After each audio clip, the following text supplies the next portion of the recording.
Alors, tout au long de cette semaine, je me suis réservé 4 séances. Dwayne en a 3. Quand il grandira, nous lui permettrons d'avoir plus de séances. Lorsqu'il aura fait ses preuves. Mais j'ai 4 séances et je vais vous partager certaines choses à partir du livre des Hébreux. Tout du moins, je ferai une synthèse de ce livre. Il y a 13 chapitres. Et je sais que ce n'est pas ce que la plupart des gens veulent. Généralement, la plupart viennent pour chercher quelque chose de spécifique, comme une guérison. Ils veulent un toucher de Dieu, ils veulent que Dieu les touche de manière significative.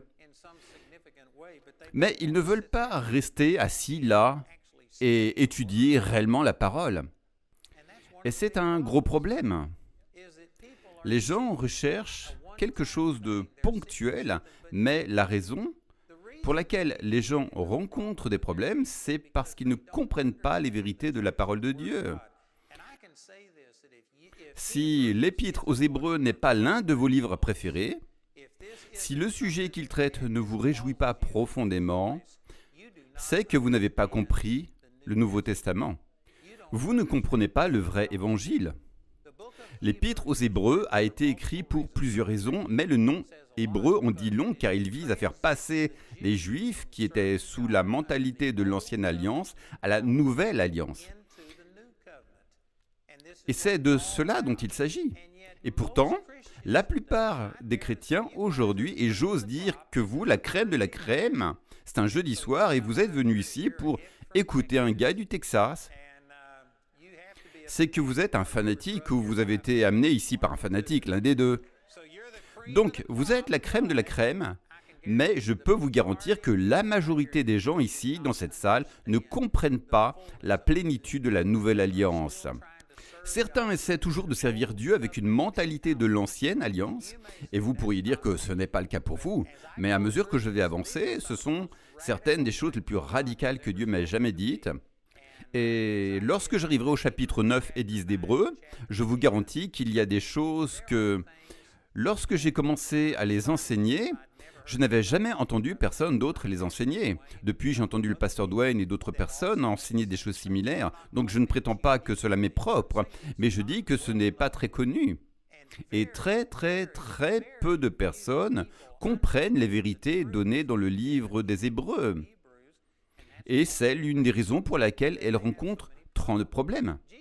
Jésus a dit cela en Jean chapitre 8, verset 32, « Vous connaîtrez la vérité vous rendra libre. » Si vous n'êtes pas libre, et c'est une énorme déclaration, mais je le crois et je pense pouvoir le justifier par l'Écriture, si vous n'êtes pas libre dans un domaine de votre vie, que ce soit financièrement, votre corps physique, votre guérison, que ce soit vos émotions, si vous êtes lié dans un domaine spécifique, c'est que vous ne connaissez pas la vérité.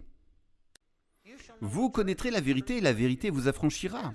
Vous pouvez hocher la tête et dire « Oui, je connais la vérité, mais sans l'avoir embrassée. » Ce n'est alors pas une partie de vous, car lorsque vous saisissez la vérité, celle-ci vous rend libre. Et je ne démorderai pas de cela, car je sais que probablement la majorité des gens ici sont venus parce que vous avez un besoin et que vous cherchez à voir ce besoin satisfait ce soir même. Et je comprends cela, je ne dis pas que c'est 100% mal, mais si l'unique raison pour laquelle vous venez est pour que Dieu touche votre corps, vos finances, qu'il se passe quelque chose, mais si vous ne changez pas votre façon de penser, vous aurez plus de problèmes. C'est un problème récurrent.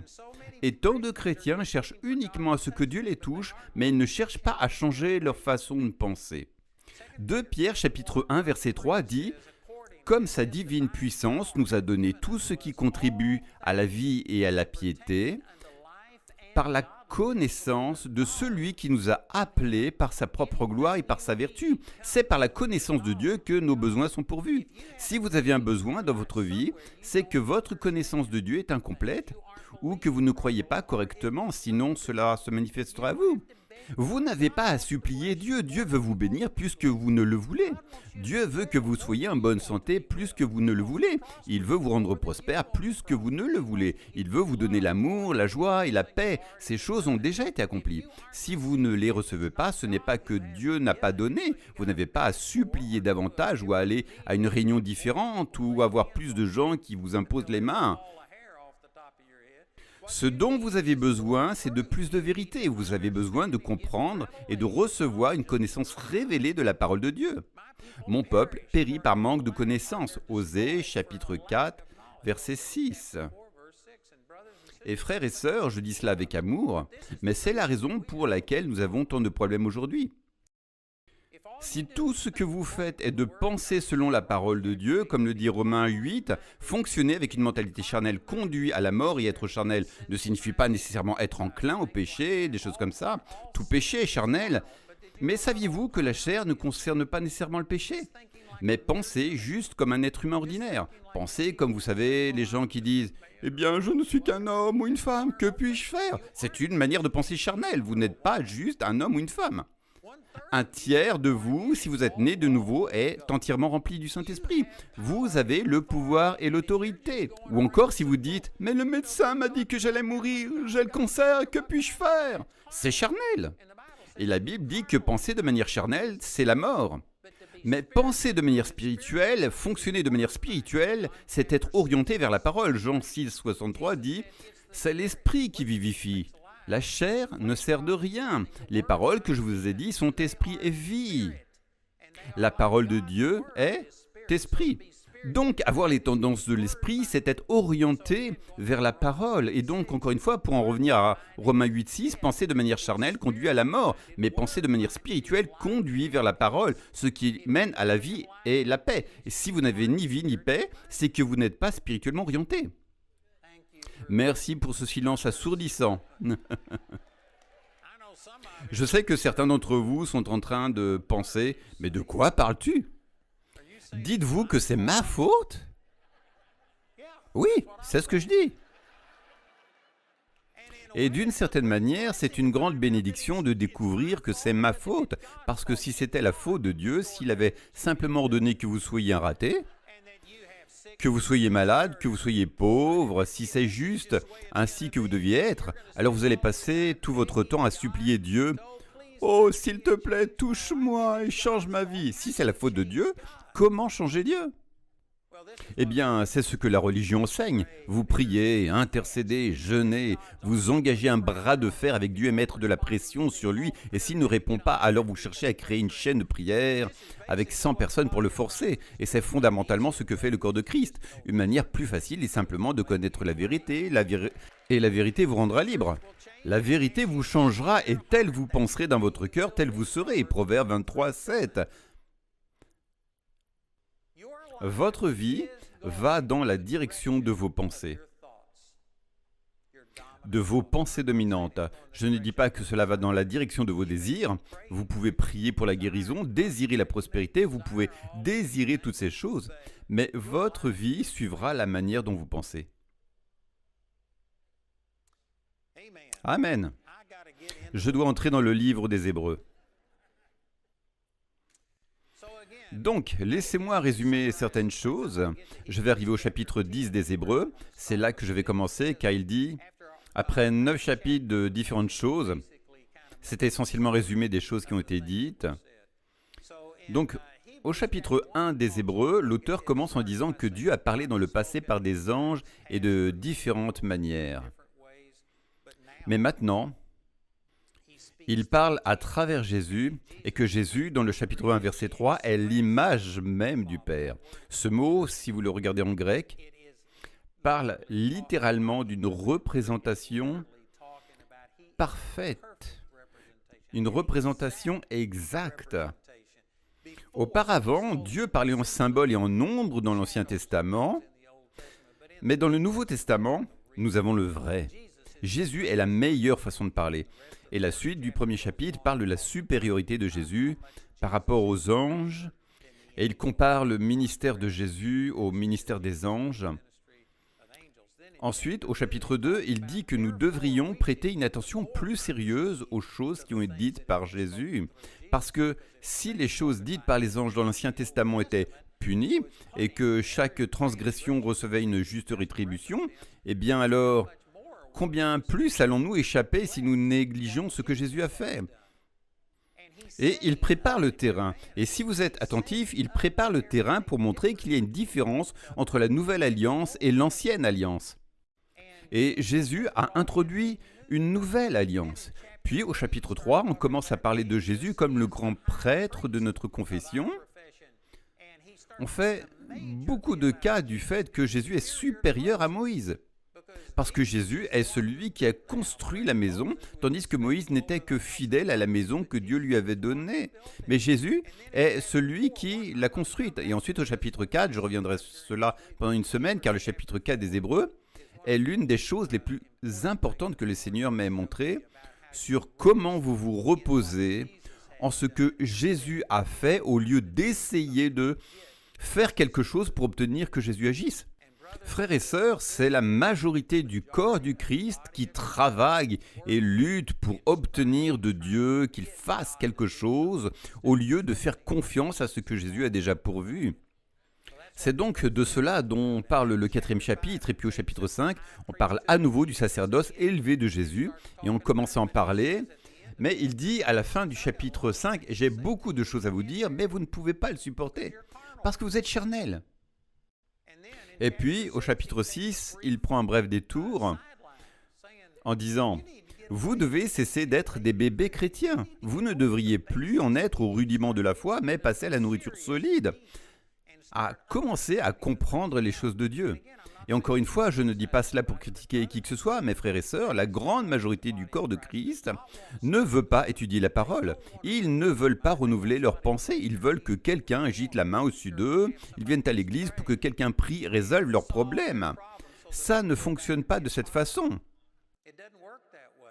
Et ce 6e chapitre est une réprimande et nous parle de la façon dont nous devons nous investir et nous saisir des promesses qui nous ont été données, lesquelles agissent comme une encre pour l'âme. Ensuite, au 7e chapitre, on établit une comparaison entre le ministère de Jésus et le ministère de l'Ancien Testament.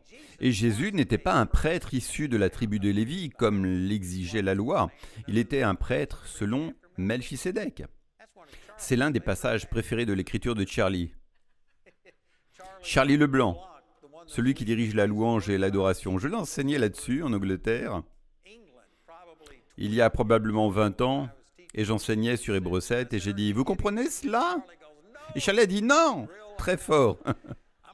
Alors je vais essayer de le rendre un peu plus captivant, alors que nous arrivons au 7e chapitre. Mais c'est une vérité puissante qui dit que si le sacerdoce a changé, alors il doit y avoir un changement dans la loi. Savez-vous que c'est une déclaration radicale ? Dire que vous changez la loi, les Juifs de cette époque se seraient rebellés parce que la loi était tout. Et pourtant, il dit qu'il doit y avoir un changement dans la loi.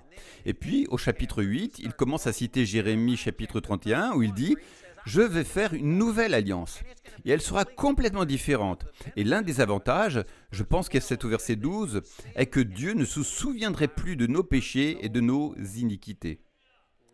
C'est une déclaration radicale, et le chrétien moyen ne comprend pas cela. Le chrétien moyen croit seulement que vos péchés sont pardonnés jusqu'au moment où vous naissez de nouveau, et ensuite, chaque péché que vous commettez, vous devez le confesser et le placer sous le sang. Et si vous ne le faites pas, Dieu ne le fera pas. Il y a des pentecôtistes qui disent que vous perdez votre salut à chaque fois que vous péchez, et vous devez à nouveau naître de nouveau.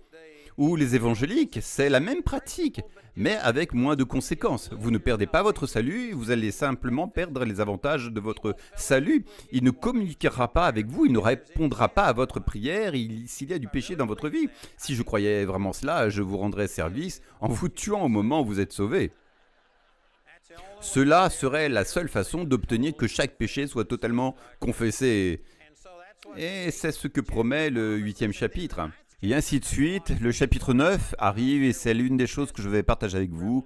Cela a révolutionné ma vie et il dit en Hébreux 9, verset 12 que par la seule offrande de Jésus, vous avez obtenu une rédemption éternelle. Pas une rédemption jusqu'à la prochaine fois que vous péchez, une rédemption éternelle. Les péchés passés, présents et même futurs ont été pardonnés. Et puis, Hébreux 9, verset 15 dit « Vous avez un héritage éternel ».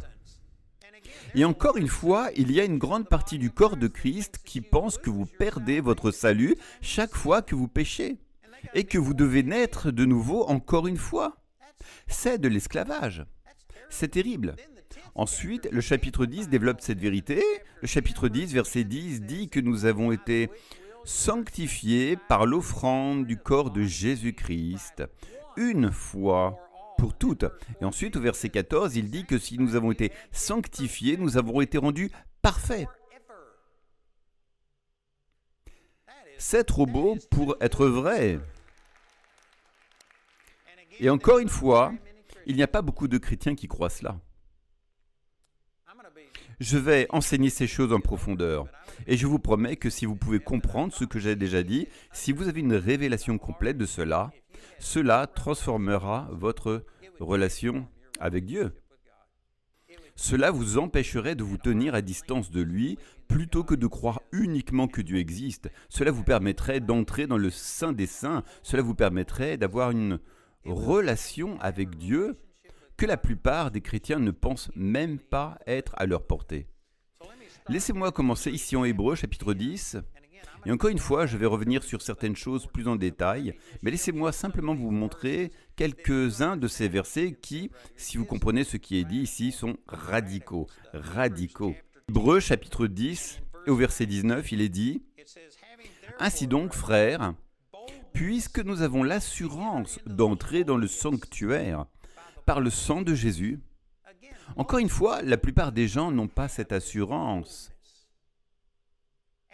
Et c'est à cause d'une conscience du péché. C'est parce qu'ils savent qu'ils n'ont pas tout fait correctement. Et à cause de cela, ils ne doutent pas que Dieu a le pouvoir, ils ne doutent pas que Dieu est tout-puissant. Et la plupart d'entre vous qui êtes ici ce jeudi soir, encore une fois, vous ne doutez pas que Jésus guérit les gens. Vous ne doutez pas que Dieu peut faire prospérer les gens, sinon vous ne seriez pas ici. Vous seriez à l'église du congélateur le dimanche. Vous ne seriez pas ici. Vous êtes des fanatiques, vous croyez que Dieu fait des miracles. Ce n'est pas le problème. Mais savez-vous quel est le problème ? Vous manquez d'assurance pour tendre la main et saisir cette grâce parce que votre propre cœur vous condamne. Que vous ne vous sentez pas aussi saint que vous devriez l'être. Vous savez, pour illustrer cela, j'ai vu beaucoup de gens ressusciter des morts. En fait, nous avons un gars, Jim Baker, qui est devenu un bon ami à moi. Ce n'est pas celui qui est allé en prison, mais un autre Jim Baker. Et il est pasteur d'une église à Columbus, dans l'Ohio. Et le gars est juste génial. Et de toute façon, il m'a entendu enseigner sur comment j'utilise mon imagination. Et à cause de cela, j'ai vu mon fils ressusciter des morts après qu'il soit mort depuis plus de 4 heures, entre 4 et 5 heures. Il était nu dans un congélateur, à la morgue. Et on nous a appelés, et Jamie et moi avons prié, et il s'est redressé, a commencé à parler. Il est ici quelque part. Il est probablement ici dans la pièce, et c'est lui qui a mis en place cet écran et a conduit le camion ici. C'était en 2001. Et il est revenu d'entre les morts après près de 5 heures sans oxygène, sans aucun dommage cérébral. Nous avons parlé avec lui après son retour d'entre les morts. Il nous a dit qu'il n'y avait pas de dommage cérébral. Puis il nous a regardé et nous a dit, eh bien, pas plus qu'avant.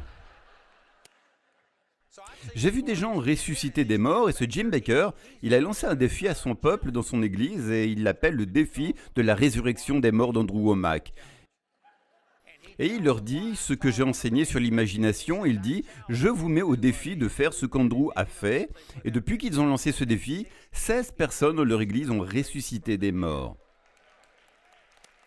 Et pourtant, c'est ce que la Bible nous dit de faire. Prêchez l'évangile, guérissez les malades, purifiez les lépreux, ressuscitez les morts. Et de la même manière que vous êtes censé prêcher l'évangile, chacun de vous a le pouvoir de ressusciter les morts en lui. Et si vous n'obtenez pas de résultat, ce n'est pas la faute de Dieu. C'est notre faute de ne pas avoir renouvelé notre pensée et de ne pas en faire usage. Voyez-vous, nous sommes censés avoir une telle assurance. Et donc, si je parle de ressusciter les morts, vous vous dites probablement, eh bien, je crois à cela. Et si quelqu'un devait mourir ce soir et que je disais, eh bien, louons Dieu, combien d'entre vous croiraient que Dieu peut le ressusciter des morts? La plupart d'entre vous seraient d'accord avec moi. Et si je disais, je vais prier pour cette personne et nous allons le voir ressusciter des morts, la plupart d'entre vous applaudiraient et certains monteraient ici, car vous voudriez voir cela. Mais savez-vous, je perdrais la majorité d'entre vous. Si je disais, d'accord, si vous le croyez, venez prier avec moi. Vous ne douteriez pas que Dieu puisse le faire, vous ne douteriez pas qu'il le fera à travers moi, Mais si je vous disais de venir le faire, tout d'un coup, votre foi se transformerait en peur. Que s'est-il passé? C'est parce que vous n'avez pas l'assurance d'entrer dans la présence même de Dieu. Vous ne vous sentez pas qualifié. Vous ne vous sentez pas assez saint pour que Dieu vous choisisse. Je vous le garantis, Dieu n'a pas ressuscité des morts à travers moi à cause de ma sainteté. En fait, la toute première fois où j'ai vu une personne ressusciter des morts, c'est une longue histoire et je ne vais pas rentrer dans tous les détails, mais quand j'ai vu cette personne ressusciter des morts, je me suis dit, si vous pouvez voir une personne ressusciter des morts, vous pouvez faire n'importe quoi. Et j'ai détourné les yeux de Jésus et j'ai commencé à penser que j'étais génial. Et cela s'est passé juste avant l'église. Alors je suis allé à l'église ce soir-là et je leur ai parlé de ce gars ressuscité des morts, puis j'ai prêché un message et ce n'était pas bon. J'ai échoué. Et je suis rentré chez moi en me demandant, Seigneur, qu'est-ce qui se passe? Si vous pouvez voir une personne ressusciter des morts, comment se fait-il que je ne puisse pas prêcher un bon message et voir des choses se produire? Et je suis rentré chez moi en demandant, Seigneur, qu'est-ce qui ne va pas chez moi? Dieu n'utilise jamais quelqu'un parce qu'il est qualifié. Dieu n'a jamais eu quelqu'un de qualifié qui travaille pour lui jusqu'à présent. Vous devez détourner vos yeux de vous-même et c'est de cela qu'il parle, que vous devez entrer, avoir de l'assurance, avoir l'audace d'entrer dans le lieu saint. Vous savez ce que cela décrit dans l'Ancien Testament, le tabernacle et le temple? Il y avait une cour extérieure où n'importe qui pouvait entrer. Ensuite, il y avait un autel d'airain où vous offriez le sacrifice. Cela symbolisait Jésus. Puis, il y avait un tabernacle intérieur qui était divisé en deux parties. La première était appelée le lieu saint. Et il y avait les pains de proposition, et l'autel des parfums et le chandelier. Ces choses sont décrites dans le chapitre 8 du livre des Hébreux et le chapitre 9. Ensuite, il y avait un voile qui séparait une autre partie et qui s'appelait le Saint des Saints. C'est là où Dieu habitait. C'était l'arche de l'Alliance et il y avait les chérubins au-dessus qui le protégeaient. Et c'est l'une des plus grandes choses dans le livre des Hébreux, au chapitre 9, verset 5, où il est dit que nous ne pouvons plus parler des chérubins maintenant. Vous savez pourquoi? Parce que les chérubins étaient là pour vous tuer si vous vous entriez. Personne ne pouvait s'approcher de la présence de Dieu. Il y avait une séparation entre nous et Dieu. Ésaïe 59, versets 1 et 2 dit « La main de l'Éternel n'est pas devenue trop courte pour sauver, ni son oreille trop dure pour entendre. Mais ce sont vos fautes qui mettent une séparation entre vous et Dieu. » Malheureusement, la plupart des chrétiens en sont encore là. Ils ne comprennent pas que lorsque Jésus est mort, il était le voile. Il continue à dire cela. Je vais le lire ici dans un instant. Mais le corps de Jésus était le voile. Et quand il est mort, le voile du temple s'est déchiré en deux afin que nous puissions entrer audacieusement dans la présence même de Dieu. Et si un chérubin essayait de vous empêcher d'accéder à Dieu, vous pourriez le réprimander. C'est l'assurance que nous avons d'entrer dans le lieu très saint par le sang de Jésus. Très peu de chrétiens ont cette assurance. Leur propre cœur les condamne. Et tout ce que le diable a à faire, c'est de vous montrer quelque chose où vous avez échoué. Vous ne doutez pas de la capacité de Dieu, certes, mais vous douterez de la volonté de Dieu d'utiliser sa capacité en votre faveur parce que vous ne vous sentez pas digne. C'était l'Ancien Testament. Sous la Nouvelle Alliance, vous êtes purifiés de tout péché, passé, présent, et même des péchés que vous n'avez pas encore commis. Quelqu'un se demande comment une telle chose est possible. Oh, je vais trop vite. Laissez-moi simplement revenir. Verset 19. Ainsi donc, frères, nous avons l'assurance d'un libre accès au sanctuaire par le sang de Jésus. Dès qu'il dit par un chemin nouveau et vivant, cela rend l'ancien chemin obsolète. Et c'est exactement ce que dit Hébreux 8. Quand il est dit nouveau, cela signifiait que l'ancien était prêt à disparaître et à passer. Savez-vous que la loi de l'Ancien Testament n'est pas destinée à un chrétien? Il y a toujours un but pour la loi pour le non-chrétien. C'est pour vous montrer votre péché et faire revivre le péché et vous condamner pour que vous reconnaissiez que vous ne pouvez pas vous sauver vous-même. Vous avez besoin d'un sauveur. Donc il y a toujours une place pour la loi de l'Ancien Testament, mais pas pour le croyant. La loi n'est pas faite pour le croyant. Encore une fois, si j'ai le temps, je traiterai cela plus en détail. Mais il y a un chemin nouveau et vivant. Et frères et sœurs, je dis cela avec amour, mais je le dis basé sur le fait que je fais cela depuis 56 ans. J'ai parlé à des milliers et des centaines de milliers de personnes, et il n'y a pas beaucoup de chrétiens qui comprennent qu'il y a une nouvelle voie. Ils s'approchent toujours d'hommes. Le faisaient les saints de l'Ancien Testament. Ils ne comprennent pas pleinement ce que Jésus a fait pour nous. Mais il dit que nous avons maintenant un chemin nouveau et vivant. Quand on dit vivant, cela implique que l'ancien était mort. Et savez-vous que c'est la terminologie exacte qu'en 2 Corinthiens 3, versets 6 et 7, qui dit que l'ancienne alliance exerçait un ministère de condamnation et de mort. En 2 Corinthiens 3, versets 7 et 9, Paul l'appelle un ministère de mort. Écrit et gravé sur des pierres dans la Nouvelle Alliance, Jésus est venu nous apporter la vie. Nous avons un nouveau mode de vie et beaucoup de gens n'ont pas pleinement compris cela. À cause de cela, ils ne profitent pas pleinement avantage de cette Nouvelle Alliance. Il a donc inauguré pour nous un nouveau chemin et vivant au travers du voile, c'est-à-dire de sa chair. Encore une fois, ce voile symbolisait Jésus. Et jusqu'à ce que Jésus meure et que son corps soit déchiré, il y avait une séparation entre nous et Dieu à cause du péché. Et si quelqu'un essayait d'entrer dans le Saint des Saints, il était frappé à mort par les chérubins. Mais maintenant, nous avons le corps de Jésus brisé pour nous. Et quand vous péchez en tant que chrétien, je vais mettre cela en équilibre.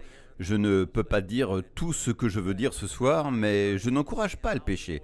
Je m'en occuperai plus tard, mais quand vous, en tant que chrétien, péchez, le voile ne se remet pas en place et vous êtes à nouveau séparé de Dieu. Non, il a été déchiré du haut en bas et il est déchiré et il n'est pas réparé à chaque péché. Ce voile ne revient pas pour vous séparer de Dieu à nouveau.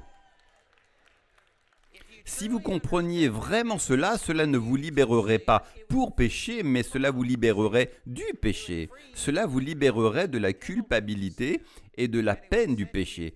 Et cela vous libérerait. Nous avons donc une voie nouvelle et vivante qu'il a inaugurée à travers le voile, c'est-à-dire sa chair, et ayant un grand prêtre sur la maison de Dieu, approchons-nous donc avec un cœur sincère et une foi pleine d'assurance. Je pourrais passer près d'une heure sur chacun de ces mots. Remarquez qu'il dit « approchons-nous avec un cœur sincère et une foi pleine d'assurance ». Non seulement une assurance, mais une pleine assurance. Dans la première lettre de Jean, chapitre 3, il dit « Et c'est ainsi que nous apaiserons nos cœurs devant lui. Parce que si notre cœur nous condamne, Dieu est plus grand que notre cœur et connaît toutes choses. Mes frères, si notre cœur ne nous condamne pas, alors nous avons de l'assurance envers Dieu. » Vous comprenez ce qu'il dit? Il dit que vous devez apaiser votre cœur. J'ai parlé à une personne ici ce soir à qui je racontais certaines choses et elle dit « Eh bien, je sais cela, mais je ne le ressens pas. » Je lui ai dit « Peu importe ce que vous ressentez. » De nos jours, nous élevons nos sentiments au point où « Je sais que la Bible dit que Dieu m'aime, mais je ne le ressens pas. » Retirez votre pouce de votre bouche et grandissez. C'est ce que Dwayne dit. « Je vais vous effrayer et il viendra vous édifier demain. » Amen, et vous bénir. Mais vraiment, les gens disent, je sais que la Bible dit que je suis guéri, mais je ne me sens pas guéri. C'est le problème. Les sentiments sont plus réels pour vous que la parole de Dieu. Ce n'est pas la foi. Les sentiments sont charnels. Si vous laissez les sentiments vous dominer, vous êtes charnel, et vous marchez comme un homme, et l'esprit charnel ne produit que la mort. Vous devez arriver à un point où je me fiche de ce que je ressens, la parole de Dieu dit que je suis guéri, et vous allez simplement le croire, et vous allez commencer à agir comme si c'était le cas. C'est génial. Donc, vous devez avoir une foi pleine d'assurance. Pas seulement la foi, et pas seulement l'assurance de la foi, mais une foi pleine d'assurance, ayant nos cœurs purifiés d'une mauvaise conscience. Encore une fois, cela remonte à ce dont parle tout le livre d'Hébreux. Les saints de l'Ancien Testament offraient des sacrifices pour chaque péché. Ils avaient un sacrifice du matin et du soir chaque jour. Ils avaient un sacrifice à chaque fois qu'ils péchaient. Ils avaient un sacrifice à chaque nouvelle lune. Ils avaient un sacrifice lors de 3 grandes fêtes. Ils devaient faire un sacrifice pour chaque enfant qui naissait. Ils avaient des sacrifices encore et encore. Mais il est dit au chapitre 9, versets 9 ou 10, que cela ne pouvait jamais rendre la personne parfaite sur le plan de la conscience. Le verset 10, verset 1 dit la même chose. La loi de l'Ancien Testament ne pouvait pas purifier votre conscience, mais dans le Nouveau Testament, à Hébreux 10, verset 2, il est dit « pour que vous n'ayez plus conscience du péché ». Il n'y a pas un chrétien sur 10 000, je voulais dire sur 1 million, mais je soupçonne que c'est 1 sur 1 million qui vit sans la conscience du péché. En fait, la plupart des chrétiens pensent qu'avoir une conscience du péché est sain. Ils diront « je suis un vieux pécheur, sauvé par grâce ». Mais ils pensent qu'il est sain de simplement se rappeler que vous êtes, vous savez, nul, que vous n'êtes pas bon. Je pense que nous devons nous rappeler que Dieu nous a sauvés, non pas à cause de notre bonté, mais à cause de sa bonté. Nous devons le reconnaître, mais vous n'avez pas besoin d'avoir une conscience du péché. Et pourtant, la plupart des gens en ont une, la plupart des gens vivent avec un sentiment d'indignité. Et il est dit que vous devez avoir une pleine assurance et que votre cœur soit purifié d'une mauvaise conscience. Sur ce sujet, je souligne que j'ai écrit un livre intitulé « Qui vous a dit que vous étiez nu ?» Des gens m'ont appelé, m'ont dit « Je veux ce livre sur comment être nu ». Ce n'est pas de cela dont parle ce livre. C'est une citation de Genèse, chapitre 3, verset 11, où le Seigneur s'est adressé à Adam et Ève et a dit « Qui vous a dit que vous étiez nus ?» Le simple fait qu'il ait posé la question signifie que ce n'est pas Dieu qui leur a dit, et ce n'est pas le diable non plus qui leur a dit. Vous savez quoi? C'est eux-mêmes qui se sont dit ça. Quand ils ont mangé de l'arbre, c'est là qu'ils ont une conscience. Soit leur conscience était déjà présente, mais elle était dormante jusqu'à ce qu'ils mangent de l'arbre et que cela la fasse s'éveiller, soit l'arbre leur a donné une conscience, mais ils n'avaient pas de conscience, pas de connaissance du bien et du mal avant de manger de l'arbre. Mais après avoir mangé de l'arbre, chacun de nous a obtenu une conscience, et elle sert un but, celui de vous condamner, c'est le but de votre conscience, et de vous montrer que vous avez besoin d'un sauveur. Et avant que vous ne soyez régénérés, c'est ce que faisait la loi. La loi faisait vivre votre conscience. L'Écriture parle du fait que vous pouvez cautériser votre conscience avec un fer chaud, 1 Timothée 4, verset 2. Cela signifie que vous pouvez la cautériser au point de ne plus la ressentir et vous n'avez plus du tout de conscience. C'est une chose terrible. Vous avez besoin d'une conscience pour vous montrer que ce que vous avez fait est mal et pour vous condamner, mais vous devez purifier votre conscience des œuvres mortes avant de pouvoir servir un Dieu vivant. Hébreux chapitre 9 verset 14 dit cela. Et cela dit que lorsque vous entrez dans le Saint des Saints, vous devez avoir une pleine assurance de la foi et un cœur purifié d'une mauvaise conscience. Et la plupart d'entre nous ne le font pas, la plupart d'entre nous ne comprennent pas vraiment à quel point nous sommes pardonnés. Et à cause de cela, nous pensons simplement que nous sommes pardonnés au point peut-être de pouvoir entrer au paradis et quand nous mourrons. Nous raisonnons ainsi, mais bon Dieu a peut-être pitié de moi, il m'a peut-être pardonné pour que je puisse aller au paradis quand je mourrai, mais il ne m'aime certainement pas. Mais ce n'est pas vrai, Dieu vous voit. C'est ce que toute ma prédication, le livre sur l'esprit, l'âme et le corps, que Mike a annoncé, parle. Dieu est un esprit, Jean 4, 24 dit qu'il est un esprit et il vous regarde dans l'esprit et c'est votre esprit qui a été changé dans l'esprit. Vous êtes une nouvelle personne et vous n'avez aucun péché dans votre esprit. Et quand vous péchez en tant que chrétien, ce péché affecte votre corps physique et affecte votre âme, mais il n'affecte pas votre esprit. Vous conservez cette sainteté et cette justice. Vous êtes justifié dans l'esprit au moment où vous naissez de nouveau. Votre esprit est aussi juste qu'il ne sera jamais et à cause de cela, quand vous l'adorez, vous devez l'adorer en esprit et en vérité. La plupart des chrétiens du Nouveau Testament n'adorent pas Dieu en esprit. Ils l'adorent dans la chair et cela se reflète quand ils se présentent devant Dieu et disent « Oh Dieu, je suis tellement désolé, je ne suis pas la personne que je suis supposé être. » Dès que vous commencez à parler de ce que vous avez fait, vous êtes dans la chair. Vous devez être dans l'esprit. Et si vous êtes né de nouveau, alors dans l'esprit, vous êtes une personne entièrement nouvelle et vous êtes aussi juste et sainte que Jésus. 1 Jean 4, verset 17 dit Voici comment l'amour est rendu parfait parmi nous afin que nous ayons de l'assurance au jour du jugement, parce que tel qu'il est, parlant de Jésus, tel nous sommes aussi dans ce monde. Pas tel que nous serons dans le monde suivant, mais tel que nous sommes dans ce monde. Comment pouvez-vous comprendre cela? Ce n'est pas votre corps physique qui a changé, il n'est pas encore parfait, ce n'est pas votre intelligence, il est en cours de renouvellement, mais il n'y a personne ici dont l'intelligence est parfaite. Certaines des façons dont vous pensez à moi en ce moment ne sont pas parfaites.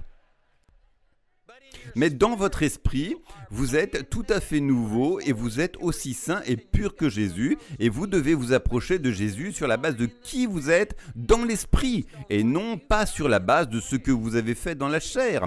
Et voyez-vous, si vous compreniez toutes ces choses dont je parle, vous comprendriez que Jésus vous a fait de vous une personne entièrement nouvelle. 2 Corinthiens 5,17 dit « Si quelqu'un est en Christ, il est une nouvelle créature.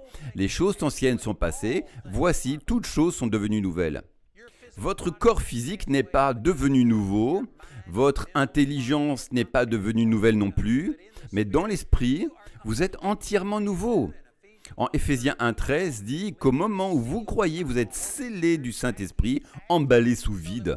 Ainsi, quand vous péchez, ce péché affectera votre corps, il affectera votre âme, mais il ne pénétrera pas dans votre esprit.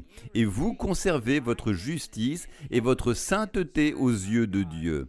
Et c'est à cela que tout se réfère. Vous devez venir avec une pleine assurance dans la foi, ayant votre cœur purifié d'une mauvaise conscience, de manière à ne même pas avoir conscience de votre péché. Vous devez vous approcher de Dieu sur la base de ce que Jésus a fait, plutôt que sur la base de ce que vous avez fait. Ce soir, j'ai prêché plus de vérité que la plupart des gens n'en entendront en une vie. La plupart des gens n'ont pas entendu ces choses. Si vous pouviez comprendre cela, cela transformerait votre vie. Donc vous devez vous approcher en pleine assurance dans la foi, ayant votre cœur purifié d'une mauvaise conscience et vos corps lavés d'une eau pure. Cela ne parle pas seulement de votre esprit. Tout ce que j'ai dit à propos de votre esprit est vrai, mais vous n'êtes pas seulement esprit. Car vous avez aussi une âme et un corps, et vous avez besoin de garder cette âme et ce corps purs, et ne pas laisser Satan y pénétrer.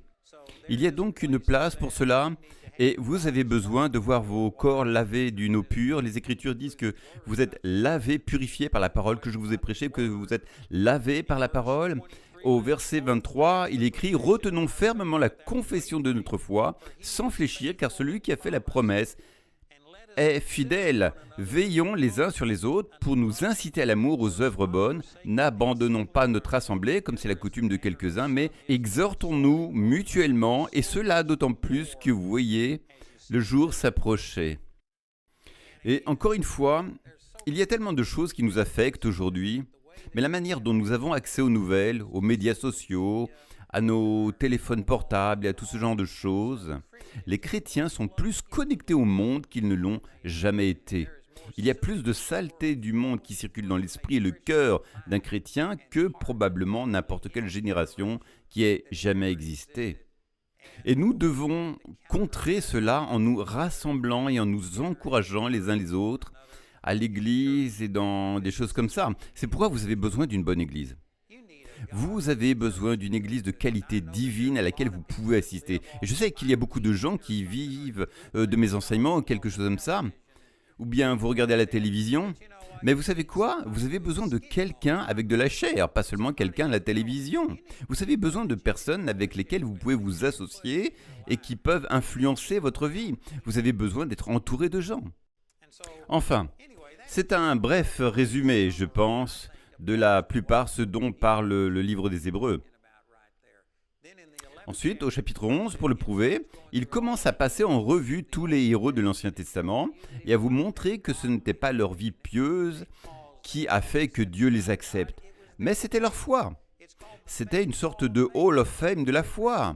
Et il passe en revue chaque personne. Noé est une personne que Dieu a déclarée juste à ses yeux, mais ce n'était pas parce qu'il faisait tout bien.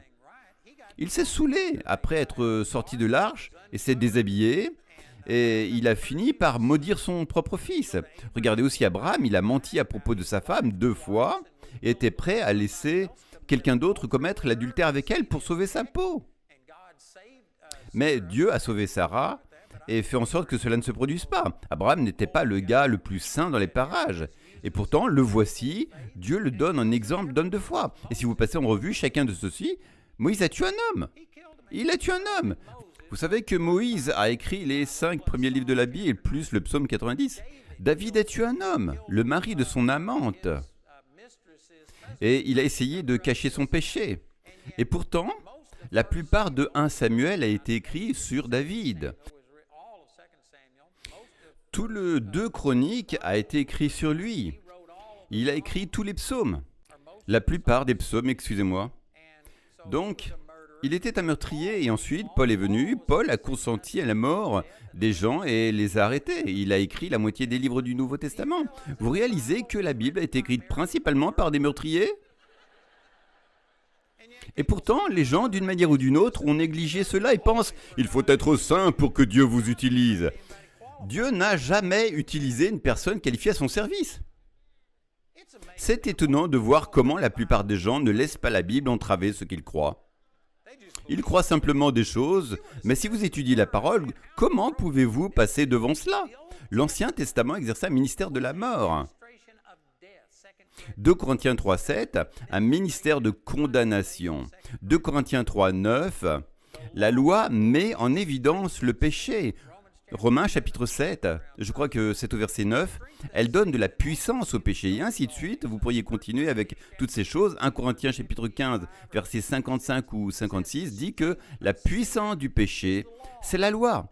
La loi de l'Ancien Testament renforce le péché, et elle fait prendre vie au péché à l'intérieur de vous. Je pense que c'était Romains chapitre 7, verset 9, elle fait prendre vie au péché à l'intérieur de vous. Il y avait un but à tout cela, ce n'était pas mal. Mais ce n'était pas le meilleur. Il y avait une meilleure alliance. Hébreux 8, verset 6 dit que nous avons une meilleure alliance établie sur de meilleures promesses. Mes amis, nous ne profitons pas de ce que Jésus a fait. La plupart des gens ont toujours une mentalité de l'Ancien Testament sous la condamnation et le poids du péché. Et à cause de cela, ils n'ont pas de relation intime avec Dieu. Ils croient qu'il existe, ils l'invoquent pour naître de nouveau afin de ne pas aller en enfer. Et ils ont l'assurance de ne pas aller en enfer, mais ils n'entrent pas dans le lieu saint. Ils n'entrent pas dans le saint des saints. Ils n'ont pas cette relation intime avec Dieu parce qu'ils ont simplement l'impression que Dieu ne pourra jamais les aimer ou les accepter. Dieu ne vous aime pas parce que vous êtes aimable. Il vous aime parce qu'il est amour. Et il vous aime parce qu'il vous a choisi. Et quand vous naissez de nouveau, il fait de vous une personne totalement nouvelle et il aime ce nouveau vous. Dieu prend plaisir en celui qu'il vous a fait être. Et pourtant, la plupart d'entre nous ne s'en réjouissent pas. Pas parce que nous ne savons pas qui nous sommes. La plupart d'entre nous ne connaissent pas leur moi naturel. Ce sont des déclarations merveilleuses. Et encore une fois, je sais que certaines personnes pensent que je vous méprise en disant que vous ne savez pas cela.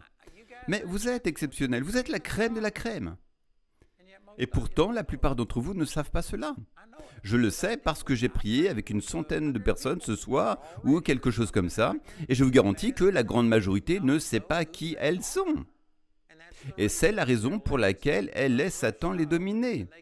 Et elles viennent vers moi parce qu'elles croient que j'ai de l'influence auprès de Dieu, mais elles pensent qu'elles n'ont pas d'influence auprès de Dieu.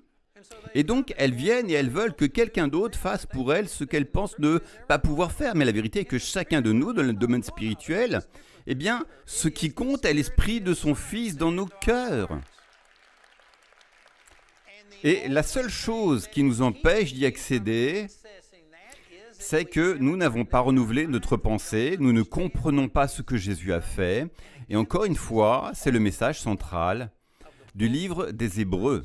Celui de vous faire sortir de la condamnation de l'ancienne alliance, de la connaissance du péché, du sentiment d'être séparé de Dieu, en essayant de gagner les faveurs de Dieu par tous les rituels et en faisant tout, et de vous amener à marcher dans la liberté. Ou, comme le dit chapitre 4 d'Hébreux, en nous reposant sur ce que Jésus a fait, où vous avez cessé vos propres travaux. Et cela ne concerne pas vous, mais tout ce que Jésus a fait pour vous. C'est le point central du livre des Hébreux. Puis au chapitre 12, après avoir parlé de tous ces grands héros de la foi, il dit « Regardez à Jésus, l'auteur et le consommateur de votre foi, qui, à cause de la joie qui était devant lui, a enduré la croix, méprisé la honte et est maintenant assis à la droite de Dieu dans les lieux célestes. Considérez celui qui a enduré une telle opposition de la part des pécheurs contre lui-même, afin que vous ne soyez pas là, étant découragés. » Ainsi, le 12e chapitre vous ramène une fois de plus à Jésus, le grand prêtre de votre foi. Savez-vous que lorsque vous dites « Père » au nom de Jésus, la plupart des gens pensent que c'est simplement un cliché religieux et ils terminent leur prière en disant « Au nom de Jésus, Amen ». Mais ce que vous faites réellement lorsque vous dites « Au nom de Jésus », c'est dire non pas en fonction de ce que j'ai fait, non pas en fonction de ma bonté, non pas en fonction de ma performance, mais en fonction de Jésus, je crois que je reçois. C'est ce que nous devrions dire, mais le chrétien moyen dira encore « Dieu, j'ai jeûné, j'ai prié, j'ai étudié la parole, j'ai payé ma dîme, je vais à l'église, j'ai tout fait. Maintenant, au nom de Jésus, guéris-moi. » Vous savez ce que vous avez fait? Vous avez prononcé le nom de Jésus en vain. Vous avez prétendu que c'était à cause de Jésus, mais vos actions, votre prière ont montré que vous basiez cela sur le fait que vous pensiez le mériter. Et permettez-moi de dire cela encore une fois avec amour, mais toute personne qui a été en colère contre Dieu, qui s'est fâchée contre Dieu parce que soi-disant vous méritiez mieux que ce que vous avez obtenu, et vous pensiez que Dieu vous avait déçu, vous vous êtes approché de Dieu en fonction de votre bonté. Vous pensiez que c'était votre confession, que c'était ce que vous faisiez, que Dieu était obligé, que Dieu aurait dû agir, il ne l'a pas fait, et c'est la raison pour laquelle vous êtes en colère contre Dieu. Vous ne vous êtes pas approché de lui en fonction de Jésus, vous pensiez que c'était en fonction de votre bonté, et vous pensiez que vous aviez fait mieux que cela, vous méritiez mieux que ce que vous avez obtenu. C'est fort. Mais c'est vrai, j'ai parlé avec beaucoup de gens qui disent qu'ils étaient en colère contre Dieu. N'importe qui est en colère contre Dieu ne comprend pas la nouvelle alliance. Vous ne comprenez pas ce que Jésus a fait et vous basez toujours cela sur vous-même en pensant que vous méritiez mieux que cela et que Dieu a échoué. Dieu n'a jamais échoué. Dieu est meilleur envers nous que nous ne le pensons. Dieu n'est jamais celui qui nous déçoit. Nous sommes ceux qui l'avons déçu et ce n'est pas toujours en échouant par un péché. Nous échouons lorsque nous sommes centrés sur le péché et focalisés sur nous-mêmes, notre incapacité et que nous évaluons son intervention en fonction de ce que nous faisons. Nous disons « Dieu, j'ai jeûné, j'ai prié, j'ai fait toutes ces choses, maintenant bouge s'il te plaît ». C'est faux. Si Dieu nous donnait ce que nous méritions, chacun de nous irait en enfer. Chacun de nous. Et quelqu'un dira « Ah, pas moi, vous ne me connaissez pas ». Savez-vous que la Bible dit en Romains 14, 23, la dernière partie de ce verset dit « Tout ce qui ne procède pas de la foi est péché ». Le péché, ce n'est pas seulement lorsque vous enfreignez l'un des 10 commandements, mais lorsque vous échouez à agir par la foi. Jacques 4,17 dit « Si quelqu'un sait faire le bien et ne le fait pas, il commet un péché ». Cela signifie que le péché n'est pas seulement lorsque vous enfreignez une loi, lorsque vous faites quelque chose de mal, mais lorsque vous êtes censé faire quelque chose de bien et que vous ne le faites pas. Si vous êtes censé prier pour les autres et que vous ne le faites pas, si vous êtes censé lire davantage la parole et que vous ne le faites pas, si vous êtes censé aimer votre femme de la manière dont Christ aime l'Église et que vous ne le faites pas, ou honorer votre mari de la manière dont l'Église honore le Christ et que vous ne le faites pas, tout échec dans votre vie, pas seulement une transgression, mais lorsque vous échouez à être la personne que vous êtes censé être, c'est un péché. Si vous essayez d'approcher Dieu par vous-même, Satan vous anéantira et vous condamnera. Il vous montrera que vous ne le méritez jamais. Vous n'êtes jamais digne de rien. Si nous avions ce que nous méritions, chacun de nous irait en enfer. La seule façon d'avoir une relation réussie avec Dieu est de fonder votre relation avec lui sur ce que Jésus a fait, et non sur ce que vous faites. Ce n'est pas ce que vous faites pour Jésus, mais ce que Jésus a fait pour vous. Et c'est tout le propos du livre entier des Hébreux. Vous amenez à considérer Jésus, portez votre attention sur Jésus et cessez d'approcher Dieu en fonction de votre bonté et cessez d'être séparés de Dieu en fonction de votre méchanceté. Quelqu'un pourrait penser que, en disant cela, j'encourage le péché. Non, je ne fais pas ça. Le péché ne vous aidera pas. Le péché ne vous aidera pas. Paul dit en Romains 6, je traiterai ces choses de manière plus détaillée, mais en Romains 6, 16, ne savez-vous pas que si vous vous livrez à quelqu'un comme esclave pour lui obéir, vous êtes esclave de celui à qui vous obéissez, soit du péché qui conduit à la mort, soit de l'obéissance qui conduit à la justice? Si vous vous soumettez au péché, vous vous soumettez à l'auteur du péché, qui est Satan. Et Jean 10,10 dit que le voleur, Satan, vient seulement pour voler, tuer et détruire. Si vous vous soumettez au péché, vous vous soumettez au diable et il va vous voler, vous tuer et vous détruire. Maintenant, votre esprit est scellé et il restera toujours juste et saint. Et puisque Dieu est un esprit, il vous regarde dans l'esprit et il vous aime toujours, même si vous êtes dans le péché. Mais si vous êtes dans le péché, c'est stupide, parce que vous donnez à Satan un accès total à vous. Oui, votre esprit peut toujours être sauvé, mais vous venez de remettre votre vie à Satan. Donc, Dieu vous aime toujours, mais c'est stupide. C'est mal de vivre dans le péché. Alors, si vous vivez dans le péché, arrêtez ça. Mais vous ne pouvez jamais approcher Dieu en fonction de votre bonté. Vous devez constamment fonder votre relation avec Dieu sur ce que Jésus a fait. Et ce soir, je vous ai donné un aperçu rapide de l'ensemble du livre des Hébreux. Et je reviendrai et je détaillerai davantage tout cela et j'amplifierai simplement cela. Et je vous le garantis, vous avez besoin de comprendre ces choses. Et encore une fois, oui, nous voulons prier pour vous et nous allons inviter des gens à prier pour vous. Et vous pouvez recevoir, mais s'il vous plaît, ne venez pas seulement avec l'intention de recevoir la guérison, une parole de Dieu qui vous enlèvera un peu de découragement. Mais passez du temps dans la parole de Dieu et renouvelez votre mentalité. Apprenez qui vous êtes et ce que vous avez en Jésus. Et ensuite, quand je serai parti ou quand quelqu'un d'autre sera parti, vous pourrez vous-même exercer le ministère. C'est ce dont nous avons besoin. Nous avons besoin de gens qui grandissent et qui arrivent à un point où vous ne vivez plus de lait, mais vous mangez la viande de la parole et vous n'êtes plus sujet au mensonge et à la condamnation du diable. Cela changera votre vie si vous l'acceptez. Amen. Loué soit le Seigneur.